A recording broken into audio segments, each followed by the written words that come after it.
ఇంతకుముందు కోదండన్న గుర్తు చేస్తున్నాడు. చాకలి ఐలమ్మ పోరాట స్ఫూర్తి, శ్రీమతి ఇందిరాగాంధీ గారు తీసుకొచ్చిన భూ సంస్కరణలు దొరల చేతుల్లో ఉన్న వేలాది ఎకరాల భూములను పేదలకు, దళితులకు,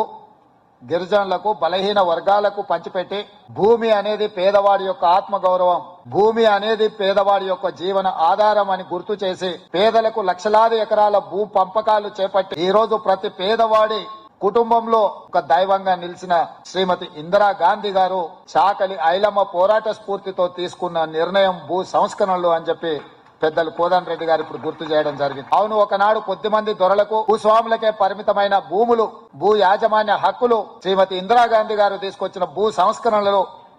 వాటిని అమలు చేసిన పివి నరసింహారావు గారు ఈ రోజు తెలంగాణ రాష్ట్రంలో లక్షలాది కుటుంబాల చేతుల్లో, పేదవాళ్ల చేతుల్లో భూమి ఉన్నది అనంటే